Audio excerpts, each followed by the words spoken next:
Welcome, everybody. Thank you for joining us today. My name is Megan Guerra, and I will be your host for today's webinar, Who Owns This? Driving Accountability into Compliance, co-presented by Onspring and Unified Compliance Framework. Our speakers today are Dorian Kogis of UCF and Jason Rolfe with Onspring. Our first speaker, Dorian, is the lead analyst of the UCF and co-founder of Network Frontiers, a company focusing on the science of compliance, including harmonization methods, metrics, system continuity, and governance. As the primary architect of the UCF, Dorian and his research partner, Marcelo Halpern, have created the first and largest data structure and accumulation of content for GRC management. Jason Rolfe will be our second speaker today. As the Vice President of Solutions for Onspring, Jason is responsible for designing and developing the Onspring Solution Suite. Leveraging 20 years of internal audit, compliance, GRC, software, and consulting experience, Jason helps organizations of all shapes and sizes to solve business challenges, gain efficiencies, and work to their full potential. Thank you, all of you, for joining us today. I will now hand things over to Dorian to get started. Thank you very, very much. All right, let's talk about the situation we live in. Because when you get into the compliance world, what you're going to find is you're going to find somebody walking up to you and saying, hey, here's a document. They're going to drop this thing on you and say, you've got to be compliant with the mandates in this document. Well, the deal is the fabric of compliance directives really is complex, like we show up here. We've got everything from bills and acts at the top left to, safe harbors on the top right, down to international and national standards. And they do overlap, and we all know they overlap. I don't have to tell you that. But what happens is you get the high-level bills and acts defining the need for data protection, and then you get the international and national standards or the safe harbors or the best practice or even the STIGs giving you technical procedures. It's not the same audience. It's the same compliance mandates in the within the document. Not the same compliance mandates, it's the same compliance directives, but the mandates become different. So what happens is you get HR walking up and saying, hey, what do we need to do? And the DR team, the programming team, and the config management team, and everybody getting this cacophony coming at you saying, what's going on? And then what you have is you have this language that you have to read. These are real citations from real authority documents talking about what's going on. You've got to decipher this, and you've got to discern what gets sent to which group, and how do you put it in plain English so that they understand it. That part, the putting it into plain language, is what we, the UCF, helps you with. The discerning who it goes to, we partially help you with. We can give cues to your GRC tool, and that's what we're going to talk about today, how we hand that off to Onspring. And then they're going to talk about how you actually turn it into somebody. So how do you really crosswalk? Or I should really say, do you really want to crosswalk all those citations? Because before the UCF came along, what you had to do is you had to compare 1 to 2, 1 to 3, 1 to 4. Then 2 to 3 into 4, then 3 to 4, and you have this multiplication of effort. We have a better way of doing that for you. On top of it, by the way, they don't have audit questions. So what does the UCF do for you in this? First thing is we take these obfuscated mandates written by people I am sure are trying to get you to play a guessing game. And the UCF system starts extracting each of the mandates. So that first thing is we extract the references so we know what's going on. Then we analyze all of the text. So what we can do is we break it into verbs and verb phrases, okay? And then we break it into nouns and noun phrases. And that's kind of important because what's going on is that we can provide you with a noun translator and a verb translator. So all the citations here are on the left. Those are those nouns and noun phrases that we grabbed. And there's a harmonized term for that. And you'll see in a second how we actually get to this harmonized term. Same thing then for verb translators. we can provide harmonized terms. If you go up to compliancedictionary.com, you'll see how we do that very, very specifically. So that at the end of the process, what we can do is we can match this to a common control, both the nouns and the verbs, which eliminates crosswalking. Because we found that, and somebody was asking me, and I answered it, and I asked them to jump on the webinar this morning. Somebody said, how do you do that? Well, we do it with a legally defensible mechanism called crosswalking, okay? So that if any of the citations of those nouns and verbs matches that the nouns and verbs in the common control, you can say that that's a fit. Let me explain. Every verb, every noun, we have this thing in back of it called an advanced semantic engine. Our dictionary, our tagging process looks like, lets us go on in, put a word in there with its definition and say how far are each of the words apart from each other. So if you look at subject at the top left of this and risk assessment result at the bottom right, yes, they can connect, because this is kind of like playing how many degrees of separation are you from Kevin Bacon. There's really a methodology to this, and it was set up by ISO 860, which we helped write, and then we also then learned from with all the other people on the committee. We're now a member, by the way, of the North American Dictionary Society. And so we've submitted all of this in, and we can see that subject actually has a semantic relationship to audit subject matter. It's one hop away. Audit subject matter has a semantic relationship to audit assertion. It is one hop away from that, but that now puts subject 2 hops away from audit assertion. It puts it 3 hops away from risk assessment process and 4 hops away from risk assessment result. Well, one of the things this ISO standard says is look, you know, you can't say that there's a direct relationship between subject and risk assessment result, because that's a little too far out there. It's a little too far away. What we had to do is we have to apply this thing called semantic crosswalking rules. So if 2 people say, here's how it works. If 2 people say, shut the tap, that's 0 hops for a verb, 0 hops for a noun. It gets a grade AA. But if one person says, okay, shut the tap, and the other person says, shut the faucet, and we know that a tap and a faucet are pretty much the same thing, that's still 1 noun hop away. That gives us an A because it's a 95% accuracy. But if we say, shut the tap and close the tap, verbs are more important, because shut and close might be a little bit farther off. That gets an A-. Very quickly, you're at A-.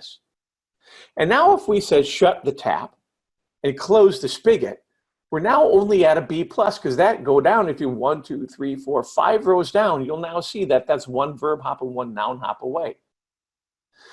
Notice that, you know, we went to that screen before, subject and verb and risk assessment result are 4 noun hops away.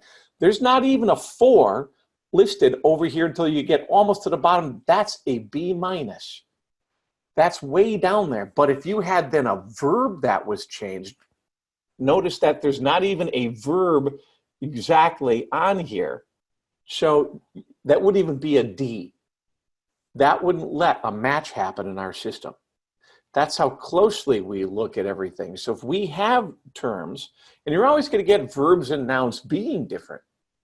So that keeps us with a high grade percentage tying things together. That's how we match this, and that's our legal defense for matching these. We know that these match with a good grade because we can tie them on in. That's part of what we're doing for you. The next part about what we're doing for you is, you know, where we talked about the very beginning where, you know, HR, what do you need to do? DR, what do you need to do? All these authority documents are tied together and into that, and I'm showing you one of the spreadsheets of the outputs. Here's a common control right here. And if we opened up C, there would be a bunch of the PCI citations that then match to that common control. I'm not going to show you the individual citations themselves. I'm just going to give you the citation reference. So we know that each of these here down on row 170, each of these match PCI 8.2. Assign passwords to user accounts as necessary. Now, if I want to click this, I can bring that up, and then you'll see there's all the PCI things and how they match to 8.2. We've already covered that matching part, but look at this here, column O. We know that this is part of technical security. So we know that this is a technical security control, and we're actually sending that impact zone information over to your GRC tool, over to Onspring. We're telling them in column O, hey guys, when you route this around, you need to route this to somebody in technical security, okay? And when you route it around, you need to tell them that this is a mandated or an implied control. And you can even tell them, by the way, that this is, this is about configuration, or this is about establishing and maintaining documentation, or this is about monitoring and evaluating occurrences, so that there's even more cues that they can go on. And if you look at this, if we come into here and we filter this down, you can see all of the different types of controls that are out there. So if we take these off and we say, okay, here's the records management controls, these are the ones that then get routed to the record management people. In addition to what we're doing here, and what I'm showing you here, before the end of the year, hopefully we're before the end of the year, because I've got to go to meet with the NIST people in November. Before the end of the year, we're going to have, because we're working with NIST, all of the roles, the role definitions that NIST has come up with for each of the controls that they have. We've been working on this thing for months and months and months and months and months. We're probably going to have 200 to 300 individual roles, roles within the records management impact zone, like records management or privacy manager. So we're going to be able to even further pass information over to Onspring, so that now when we're just, when we're sending them, say, the physical and environmental protection things, we can say, hey, this is the plant manager. Hey, this is the UPS manager. Hey, this is the this is the that. We're going to be able to send over very, very specific stuff, because that's what you really need. What you really need is to be able to go into the Common Controls Hub. And when you're selecting your authority documents and you're then putting that list together to send it over to Onspring, you can look at it and you can know, hey, these documents not only have to cover this impact zone, but here are the roles we're going to send it to, and this is what they're going to need to do. Because that is what makes compliance work in your organization. Yes, the UCF team will read all the crap that you have to follow. And we're going to break it down to the primary and secondary nouns and verbs. And then we're going to break it down even further into common controls that are much more readable than a lot of those citations and mandates. And then we're going to pass over not only the common controls, but we're then going to pass over those citations too, so that you have those for defense. That's what we're going to send to Onspring. Then it's up to you to be able to read that and say, this is who compliance goes to, because that's what it's about. It's not about having a library of regulations and citations and mandates. It's about doing the right thing with them. And with that, I'm going to pass this over to Jason so he can talk to you about how to get that assigned and how to do the right thing. Jason? Awesome. Thank you, Dorian. It's always a joy for me to hear you talk about this stuff, so I really appreciate that. And thanks to everyone who joined us on the call. Again, my name is Jason Rolfe. As Megan mentioned at the top of the call, I'm the VP of Solutions here with Onspring, and I'm really happy to be talking with you. And I'm really happy to be a partner with the UCF because of everything Dorian just walked us through, right? This deconstruction process. There's all these competing mandates and laws and regulations and guidelines, and we get questions on a daily basis from our clients, from our prospects about, well, can I manage multiple regulations? Can I streamline effectively and identify a core set of controls that allow me to test against multiple mandates, multiple requirements? And of course, the answer is yes. And I always make sure to tell them that this becomes very, very simple and very powerful when you consider an integration between Onspring and the UCF. So I will talk about, today I'll give you guys just a little quick overview of Onspring, but most importantly today what I'm going to do is discuss how Onspring leverages this great information that the UCF has produced to bring it into a centralized location to help drive efficiency and insight within your regulatory compliance program, regardless of your role, and to make sure that the appropriate accountable parties are aware of what their responsibilities are and, more importantly, have the capability to take that action. So before we get started into showing you all the good stuff that we bring in from the UCF and how we leverage it, just a little bit about Onspring. First, a little bit about our philosophy. We are a very client-focused organization. We are very adamant about ensuring the success of our clients, of our customers. We want to engage with them and engage in some creative problem-solving activities with them. It's something that really motivates us. And we really want our clients to feel like they can take ownership of this platform, right? This is not a situation where you come into a platform and, you know, if you want to get a new report or you want to make an administrative change, you guys are going to have the power and the ability to do that. And really what we try to do in terms of delivering that is take advantage of the expertise we have internally, GRC expertise, system implementation expertise, and now that we've been working with the UCF, having a deeper expertise and a deeper understanding of what they can provide and how that can help your program. So what is Onspring? Well, Onspring is a cloud-based, no-code platform that basically is founded on three principal tenets: performance, usability, and flexibility. The system needs to allow you to do your job efficiently, right? The solution and the tool should never get in your way. It should only act as an enabler. The usability standpoint, whether I'm an administrative super user or I'm someone who just needs to log in and complete a periodic assessment or anything in between, we want the tool to be very user-friendly, very intuitive, very easy for people to see what it is required of them. And then the flexibility component, and that's something I really want to stress. What I'm going to show you here today is sort of one angle or one proposed way of leveraging this information that the UCF provides. You know, some of you guys may look at this and say, yeah, we do it slightly differently, or we have different nomenclature, or we're structured differently. That is not a problem. In fact, that's an opportunity. You have the ability to define how Onspring works for you.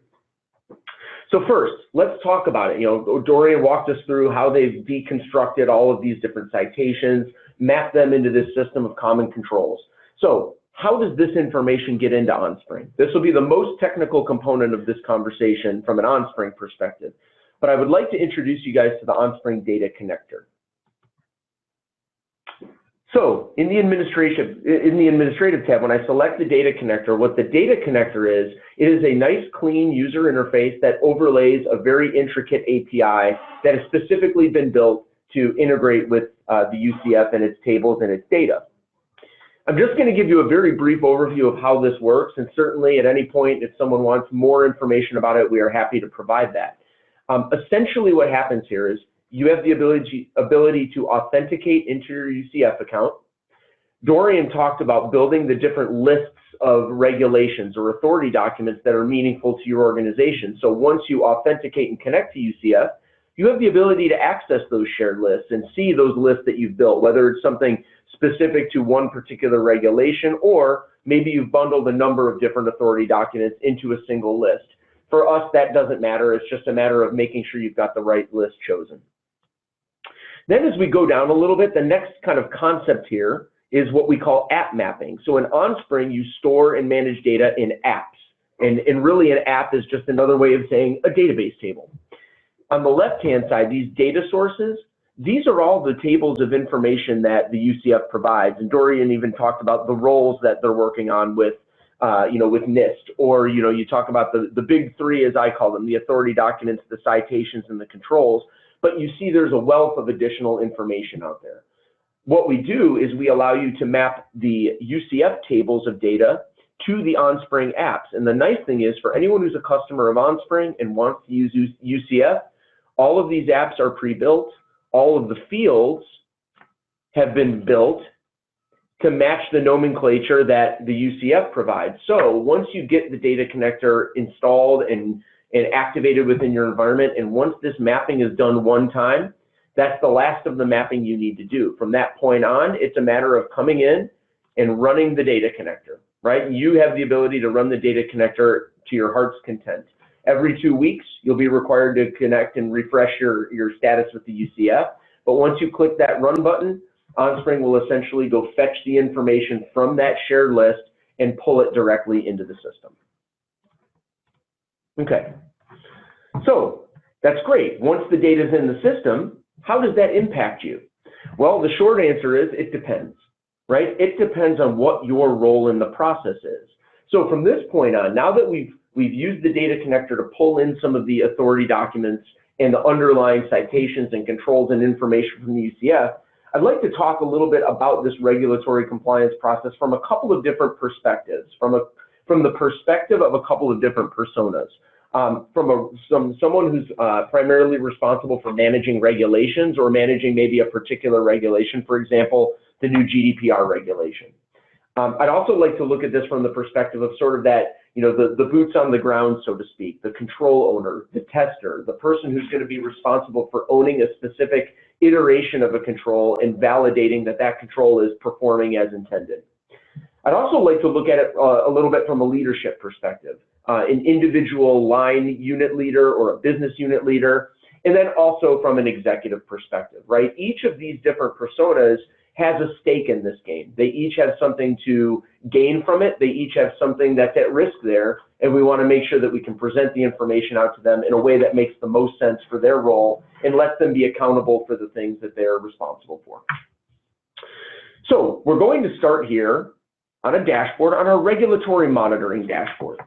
So this could be the dashboard for that regulation owner, someone who's responsible for monitoring the overall status of a regulation and then driving action downstream within the other pockets of the organization. So this dashboard has reports that allow them to do just that. Right here at the top, I can see a report that shows me my overall control compliance status by regulation or by authority document. And this is drilling all the way down into those individual controls. And if I want to interact with this report, I simply click on one of the areas that I want to interact with, and Onspring's reaching through multiple levels to compile the information. And there I can see there's GDPR. And now I can start to kind of walk down the process and see the different citations, see the linked control, the UCF control, that sort of magic secret sauce that Dorian and the team have come up with in terms of marrying up all of these requirements. And then the approach that we recommend in Onspring is, we know that a lot of organizations are very diverse. They've got a lot of different operating units or geographies or responsible parties. We then take it down to our individual or our low-level controls app, where individual internal controls can be assigned to different business units, different owners, and they can be tested independently. And this is really powerful because as you're capturing data around these controls, the business unit, the owner, the UCF control, each of those data points is going to give you a different angle with which to report that. So as we conclude these controls are effective, we can then start to conclude that this control is effective, hand that effective rating up to the citations, and ultimately conclude at the overall regulation level. But there are other things that someone in the regulatory field is going to need to do, or someone with that responsibility. It could be pulling in new regulations or assessing the impact of certain regulations to their organization. So the ability to monitor these regulations, whether or not they've been reviewed. Maybe it's categorizing those authority documents by the criticality to their organization. And in gathering that data point would allow you to sort of hand that information down to those individual control owners so that they know your control is assigned to a mission critical authority document. As you run that UCF data connector, you're likely going to have situations where wording has changed or an attribute or a certain element of an authority document or a citation or a control has changed. Within Onspring, when that information changes, you can use that to prompt action in the system to launch, for example, a regulatory change review. As you bring new authority documents into the system, you may want to queue those up for specific reviews so that you go through an evaluation process to know exactly what does this document or this regulation or guideline mean to us. And then even being able to validate some of the information you've pushed out to those critical owners, those folks in the field.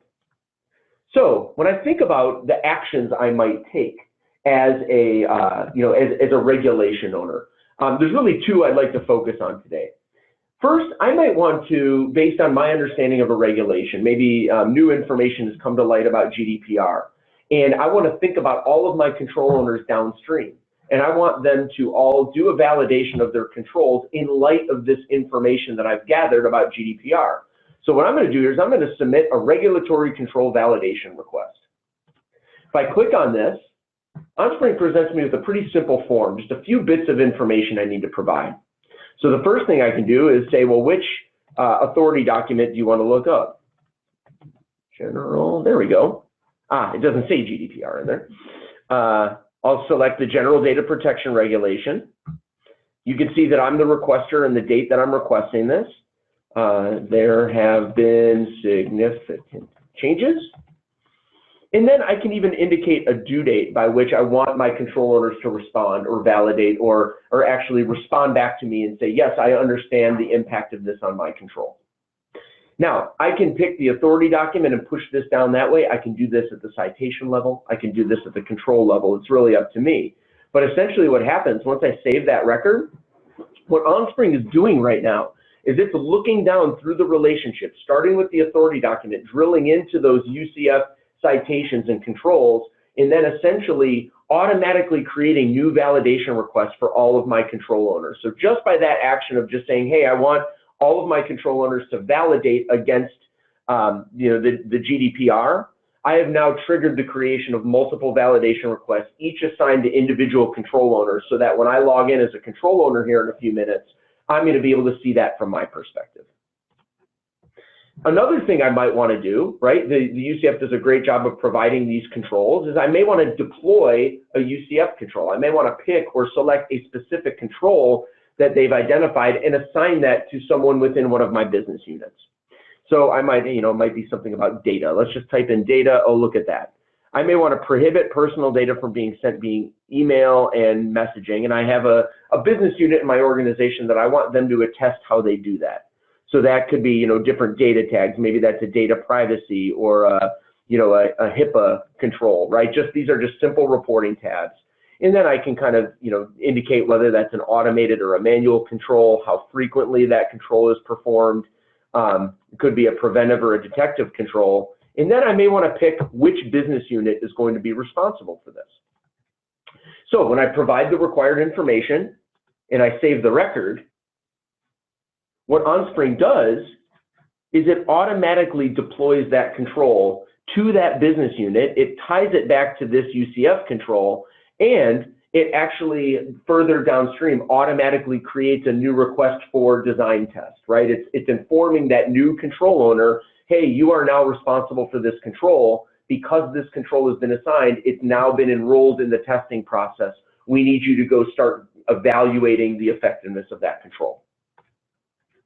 So it's not just about being a regulation owner and owning or monitoring or reviewing these regulations at a very high level. It's also about giving me the ability to take action and then to push those tasks down to that lower level. So now I'm going to click away from regulatory monitoring and I'm going to click on my compliance activities.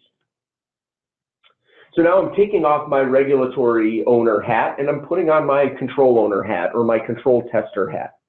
So when I come to this dashboard, it certainly looks a little bit different, right? Gone are the, all of the flashy graphs. I mean, there's still graph reports in here, but here I'm actually looking at what I would call a work queue report or a list report. Something that basically tells me, hey, Jason, you have been assigned these tasks. When you see items show up in these reports, it means that we are waiting on you to do something, right? So from a control owner perspective, their focus is on performing and evaluating the controls and really being accountable, right? Being accountable for the ownership and the proper performance of those controls. The nice thing about this dashboard is you can see a lot of these reports say my open control validations, my design tests, my operating tests. If I log in, I'm going to see the items that are specifically assigned to me. If Dorian logs in, he's going to be able to use the exact same set of reports, the exact same dashboard, but he's going to have the ability to see the information that's specific to him. It's all based on who you are when you log in the system. And it's very nice because then you can build this sort of dashboard once and let everybody take advantage of it. So as I scroll down a little bit, I might get some information about the controls I've been assigned and whether they're awaiting design tests or operating tests, what state of compliance are they in. If I'm requesting information, that's another thing we can manage in Onspring. And that's the nice thing about Onspring as well. It's not just about managing these core GRC processes. There's other ancillary areas you can also address using this platform. But let's stay focused on being a control owner.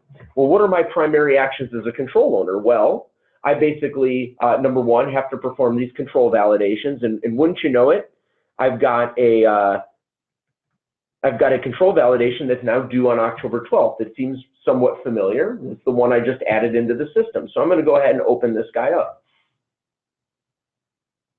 So I can see that this was created on October 4th.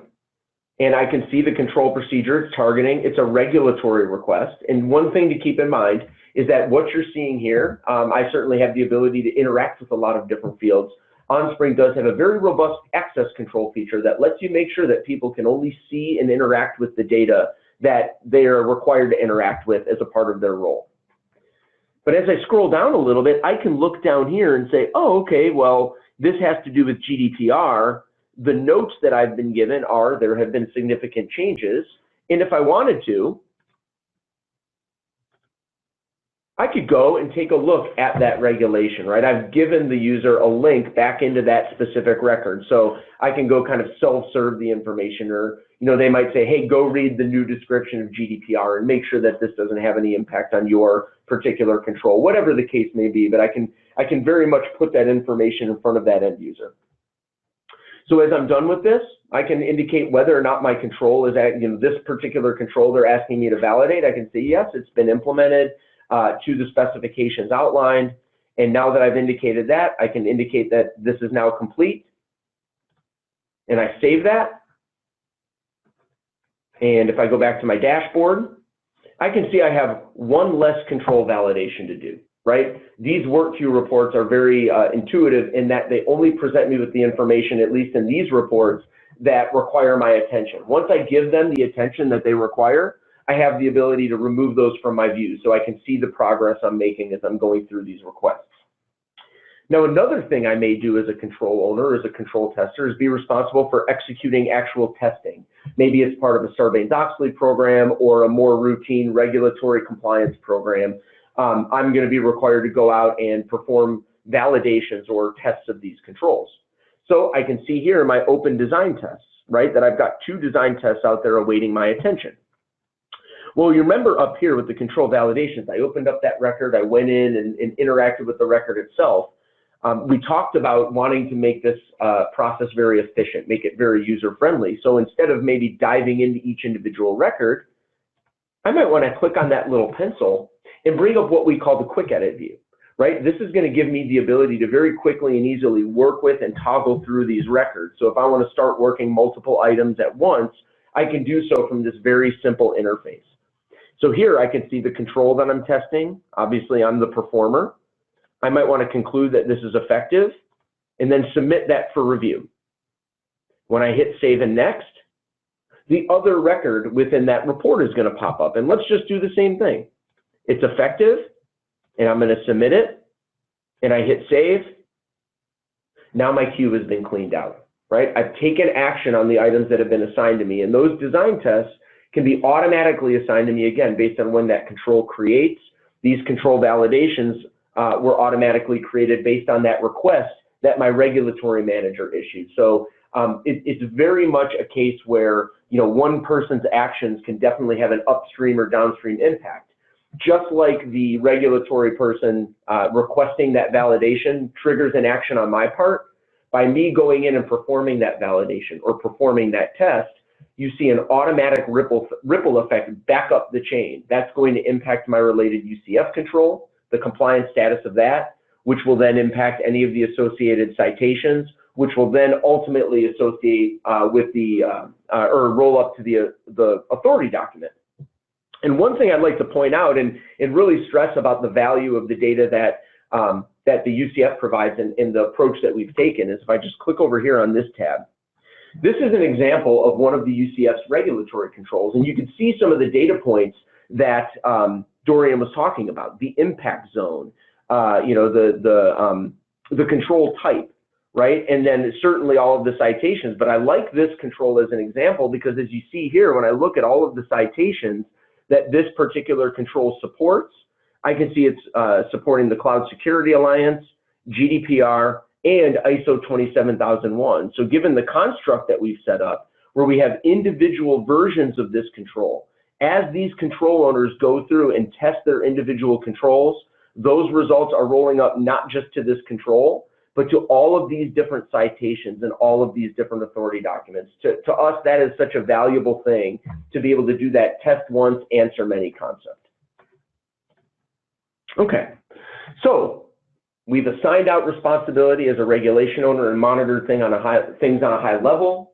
We've acted as that control owner or that control tester, right? Performing my individual activities, kind of going from the top all the way down to the bottom. Well, now let's kind of bring it back up to the top, but from a slightly different angle. If I click on Business Owner Portal, let's say, again, switching hats here, I'm no longer a control owner and tester. I am now the manager or the executive and responsible for a particular segment of my organization. So it's kind of getting away from this list-based view and back into more of a holistic view of what's happening within my business unit. So as a business unit owner or as a line executive, right, my responsibility is to oversee the elements of my organization and then manage the responses, make sure that the folks who are working with me and working for me have a good understanding of what they're responsible for and that I can monitor their progress. So here you can see and identify and manage any items that might require your attention. I can see a list of my controls assigned to my business unit where those controls are in a state where they're not fully in compliance, right? I either have an ineffective design or operation, or I can see in this case, I have mitigation in process. So I have open findings that are in flight. Speaking of findings, I can monitor those findings as well by status. And hopefully what you guys are noticing is that there's a lot of different visualization options in Onspring, a lot of different ways to present the data out to an end user. And you'll actually see that as I get a little further down here. The thing I like about this report, Business Units Control Compliance Status, it's not just about me monitoring my own business unit, but I can see the performance of the other business units. Now, whether or not I'll have the ability to see that will certainly depend on my organization's sort of appetite for that. Some just want you to see the stuff that's been specifically assigned to you. Others kind of want to open that information up and let multiple parties kind of see how everybody else is doing. I prefer the latter because what this really could allow you to do is compare and contrast your own performance to that of other areas of your organization. And then what that can lead you to is identifying areas where you might need a little bit of help and another business unit maybe has sort of figured that out. Or on the flip side, if one of your cohorts in another business unit is struggling with a particular compliance area that your team has, kind of working like a well-oiled machine, identify those opportunities where you can then share your knowledge and your expertise across the organization.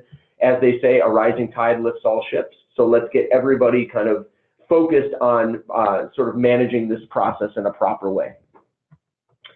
And speaking of kind of managing items, I'm going to scroll down to this guy right here, this report. A mitigation plan's due monthly view. So as the business unit owner, what I'm looking at is every mitigation plan that's associated with my particular business unit. So I can see by the color coding, what is the status of those, right? I can see this guy's awaiting validation. Maybe I don't care about that because now it's in sort of the balls in the compliance team's court. I can kind of turn that off if I just want to limit my view a little bit. Now I can see I have an item that's overdue. So right here from the calendar report, if I'm thinking about self-serving and providing meaningful information into the process, all the way down at this mitigation plan level, I can pop this guy open and I can say, you know what? This mitigation plan is not complete. I can see that I'm overdue. I may need to provide a mitigation plan update. Need time to be extended. If I can only type. And I can indicate that, yes, indeed, I do require a mitigation due date. So I might say, you know what, I'm going to have that done by the end of the month. Resources coming on board. Whatever information I'm required to provide, you self-serve that or you present that to the user so that they can self-serve. When I save that, right, I'm answering to an open issue or an open concern within the organization. right? Okay. There we go. It saves. It now updates my mitigation status. It updates my current mitigation due date. And then when I save out of here, now you can see that item is indeed showing up on October 31st.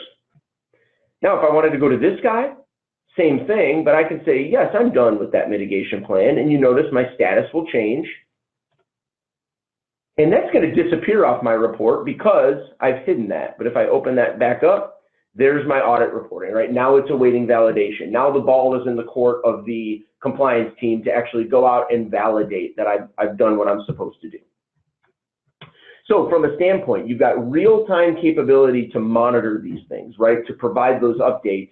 And just like in the scenario where I'm the control tester and I'm concluding on effectiveness or ineffective, responding to these individual mitigation plans will then inform the finding of whether or not it's been resolved, which will then inform the control, which, as we've already talked about through that whole chain of relationships, will ultimately impact the compliance status of any and all associated authority documents. So very powerful.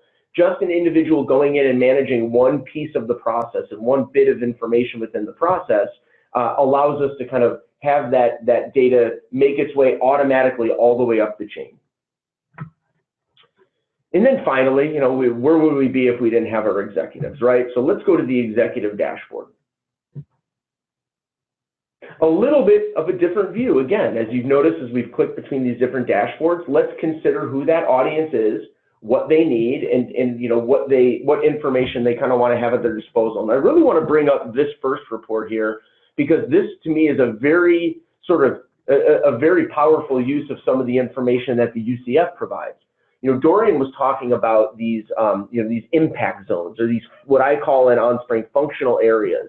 Hey, I can see, I think the example he gave was, you know, this is a technical security control, or this is a records management type control, or which area of the organization should primarily be responsible for this. Well, now that we capture that information, I have the ability to report on compliance status through this lens or from this angle. As I hope you guys have noticed, is that there are multiple angles to report from. As soon as you capture the data in Onspring, it is available for reporting, and it is a very powerful mechanism to have at your disposal. So if you want to see, hey, I don't even care about those items that where testing is in process, I can just get rid of those and just kind of see what my effective versus ineffective distribution is, right? So I have a lot of ways to even just dynamically interact with those reports. But as an executive, I'm likely going to want to see this from multiple angles, those functional areas, the business units. What are our open findings by overall status, authority documents by criticality, and so on? Findings by status by regulation. So which regulations actually have open findings associated with them, and in what state are those findings? Now, as we often hear, and I understand that this is sometimes the case, executives are very busy. They don't always have the ability to log themselves into a system and access and self-serve this information. Well, the good news is that that Onspring provides you a lot of different ways to extract this information, provide it out to those different end users. You have the ability to extract or export individual reports. You can schedule those reports for distribution. So on the first of every month, you may want to send yourself the functional area control compliance status report in a PDF version and then forward that onto your executive. Or you have the ability to extract an entire dashboard into a PDF. And so when I do that, I'm going to cheat a little bit here and go to our message history. And I can click to download that, and it's just going to download into a PDF version. And now I have a document that I can hand off and provide to an external user or an external individual who's not necessarily logging into the system. So it's not just about getting in the system and managing and maintaining the data, but being able to summarize it and provide that at varying levels of your organization, regardless of how often or how frequently those other users want to interact with the system directly. So at this point, I'll just kind of recap. You know, what have we learned here? Well, I think the first thing I learned is that UCF has a very methodical process, and they have a wealth of valuable and meticulously crafted data that really helps you focus these efforts appropriately, right? The ability to boil this down to a very central repository of guidelines and control standards that will allow you to guide the individuals in your organization down the right path. The data can easily and seamlessly be imported into Onspring, and as soon as it's in Onspring, it's immediately available for use or for management or reporting within the system. And certainly, you will have the ability to drive accountability and to drive visibility at every single level of the process, making sure that all the key individuals who need to be involved are involved when and where it makes the most sense, and then bringing it all together in a tool that's flexible, that performs well, and that's very easy to use, and giving you the ability to visualize everything that's happening within your world. So with that, I'm just going to go ahead and turn it back over to Megan, who's going to kind of guide us through any of the Q&A that you guys have submitted, but really appreciate your attention here. All right, thanks, Jason. Yeah, we have had just one question come in, so I'll ask this one, and then if anybody has any other questions, be sure to submit them in the Q&A tab. The first one is, can you assign owners a role so that the roles we tag, the UCF tags, match to a person or people in the organization? Yes, absolutely. So if we go and I'll see, I'm not sure exactly which role content we've actually brought in from the UCF, but I need to go configure and put the correct fields on the layout. But yes, absolutely. The idea here is that you can use the role that the UCF provides as sort of like a central connector, and then individuals within that role could then see or be granted access to or have individual versions of those controls assigned to them. And so it's kind of like how you manage access in a system too, where you like to group people into a group and then manage the group, and then based on the group they're in, that will dictate what they have the ability to see and interact with. So yes, absolutely. This is Dorian. I'm going to jump in on that. I don't know what the audience is thinking about, or if they actually grok the fullness of that. But I'm gonna jump in here and elucidate why that is important.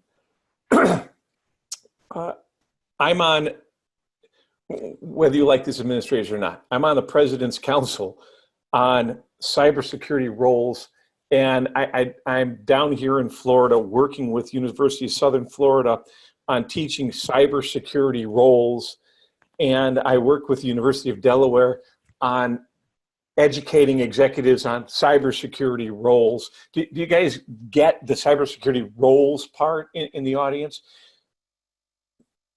Aon Insurance, a bunch of insurance organizations are looking at cybersecurity insurance for the organizations and changing policies by 2020. For organizations that display proper role assignment and proper role understanding of cybersecurity in the organization. And they're giving everybody 2019, 2018, which if you've seen, everybody's now talking about cybersecurity education for executives and stuff start to roll out.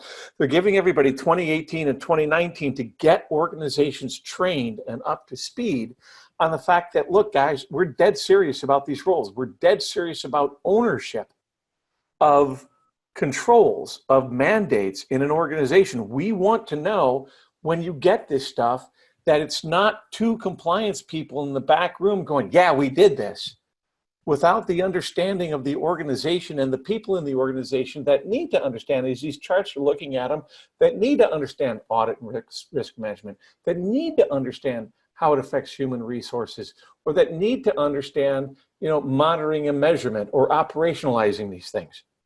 They're going to be holding people's feet to the fire. They're going to be asking, and one of the things that they were beating us up on was, can you ask roles-based questions in the audit questions? The answer is, yeah, we've got the framework for it, but thank God, great tools like Onspring can then roll that out to people to say, hey, look, here is your status. And I love, by the way, my favorite was the calendar. Hey, here's the calendar of who's doing what this month for these controls. That tells you everything. You know, this is what we're doing, and this is who it's assigned. And so when things don't get done until you have a person and a date and a budget. And if you could show a person and a date and a budget and that linkage, that is what these insurance organizations are looking for. That is what these auditors are going to be looking for. And this is that example. That's why that's so darn important. We all capiscing out there? Can I get a hallelujah from the crowd? Go type into the chat window for just a second. Gotcha. I'm actually awake. This is resonating. This is important. We know this is important. We got this. Come on. You can do it. We love your enthusiasm for this. I have another question that came in that says, can, I believe it's UCF, create an Excel file which shows mapping of all controls and the applicable authoritative sources? The answer is yes, absolutely. That's what I was showing earlier. If I went, I'm going to go in and share my screen if you don't mind. Yeah, go ahead, Dorian. All right, let me go into desktop 2 here. All right, we got that spreadsheet? Here is a spreadsheet. Yep. This is the one that I had just done for PCI. I had selected all the PCI authority documents, all the SAQs, the merchant testing procedure, stuff like that to put it on in. Here's all the applicable controls. You can go on in and get the spreadsheets as well for the individual authority documents. But I got to tell you something. If you're doing this by spreadsheet, you may not like this term, but you're a numbnuts. Are you crazy? You can't manage compliance these days via spreadsheet. Yes, spreadsheets are great for showing you, in an easy methodology what the controls are, and maybe if you're giving a deck to somebody or giving a presentation. Oops, let me close this thing again. You're giving a presentation to somebody, and you want to say, okay, here's a bunch of here's a bunch of these things. Let's go look at it for each of the groups. But you got to assign these to somebody. Let's I want to stop this. Go back to that calendar screen. That's what you should be showing people is not this, but that calendar of, hey, here's the controls and here's when we're doing something about it. But that's just me. Yeah, I'm with you, Dorian. It's exactly what I was going to say. Was if I go back to my regulatory monitoring dashboard, the report here is basically creating the linkage from your top level authority document all the way through to those individually assigned controls that even go a level below your UCF control, and just kind of shows here's the aggregate view based on all the work that all of these individuals are doing. Here's the aggregate view at the authority document level. So if I need to have a conversation about GDPR or PCI or whatever that overarching guideline is, I can laser focus in on that pretty easily. And again, if I have that one control that can knock off 3 or 4 or 5 different requirements, even better. And that's what I love about the stuff that we bring in from you guys, because then we can give them mechanically a way to do that.